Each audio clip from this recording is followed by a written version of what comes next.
El juicio de Ronald Joseph DeFeo Jr. comenzó el 14 de octubre de 1975, casi un año después de la masacre que había sacudido a Amityville y al país entero.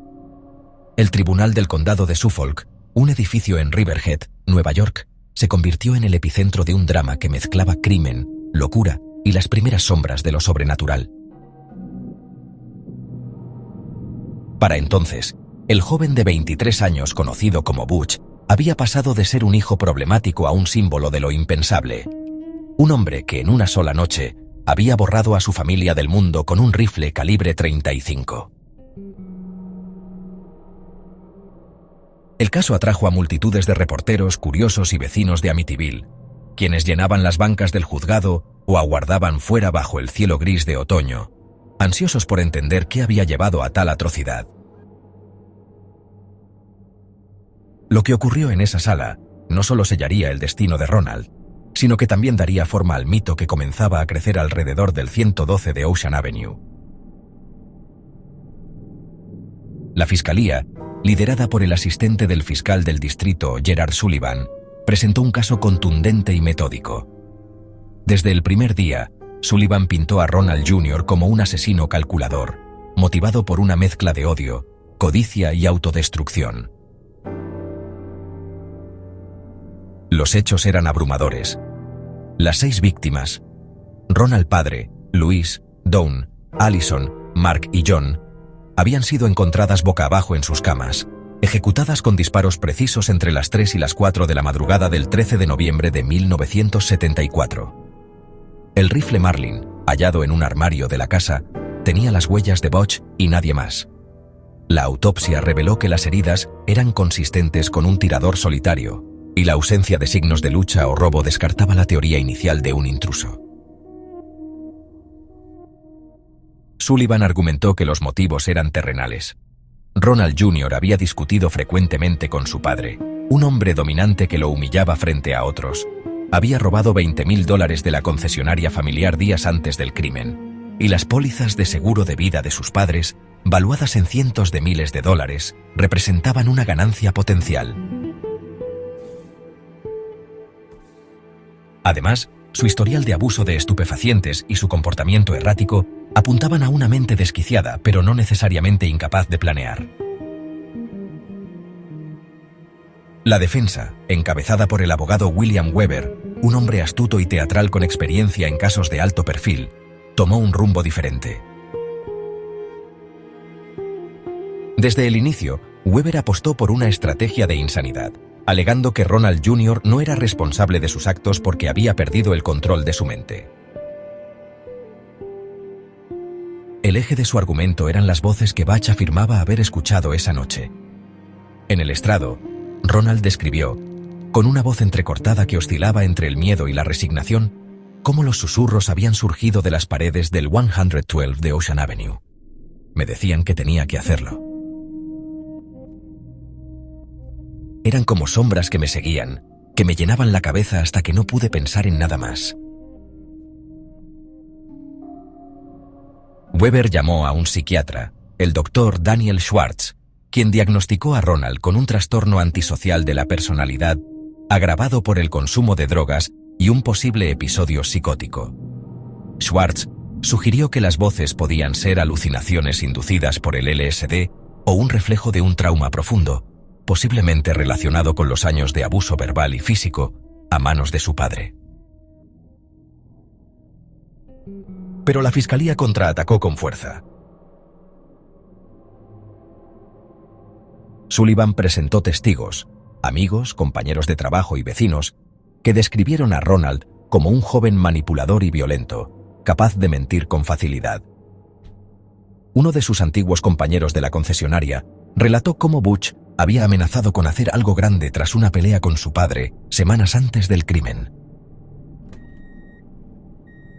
Otro psiquiatra, el doctor Harold Solan, contratado por el Estado, evaluó a Ronald y concluyó que, aunque tenía problemas de conducta, era plenamente consciente de sus acciones y sus consecuencias.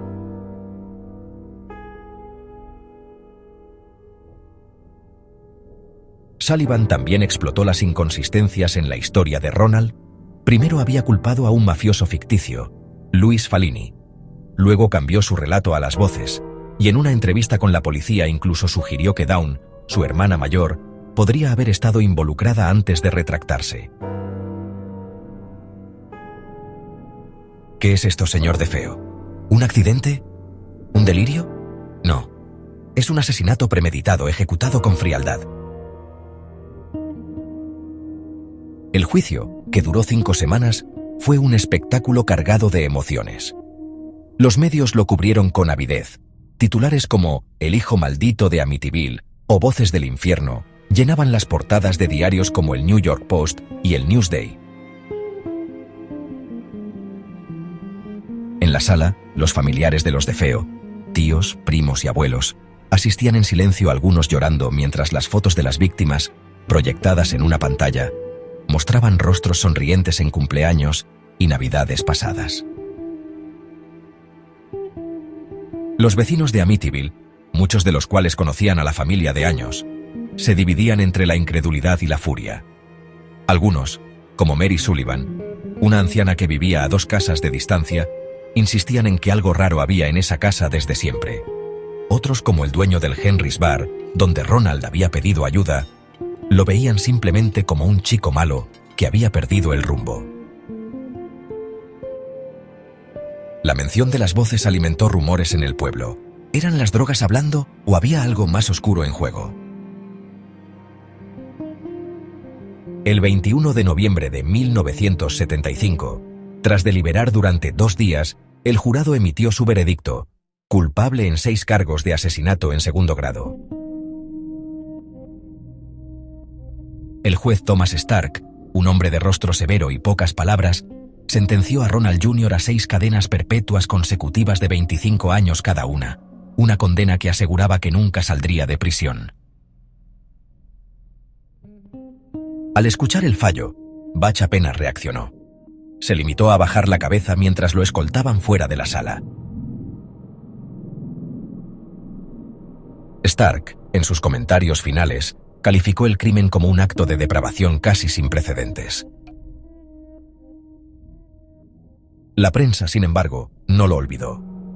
Artículos especulativos comenzaron a circular, conectando las palabras de Ronald con las viejas leyendas de los Shinnecock y John Catchum que algunos vecinos aún recordaban. El impacto del juicio trascendió las paredes del tribunal. En Amityville, la casa del 112 de Ocean Avenue quedó vacía, marcada por cintas policiales y un letrero de «Se vende» que pocos se atrevían a considerar. Los precios de las propiedades cercanas cayeron, y los residentes empezaron a evitar caminar por esa calle al anochecer. Para muchos el caso era un cierre legal, pero no emocional. Las voces que Ronald había descrito se convirtieron en un eco que resonaba en las conversaciones del pueblo, un hilo suelto que la ciencia y la ley no podían atar. Algunos especularon que Dawn, cuya relación con Butch era tensa, pudo haber sido cómplice antes de ser silenciada, una teoría que Weber insinuó pero nunca probó. Otros comenzaron a mirar la casa con ojos nuevos, preguntándose si algo en sus cimientos, algo más allá de la ira de un hijo, había desencadenado la tragedia. Ronald fue enviado al centro correccional de Green Haven, donde pasaría el resto de sus días.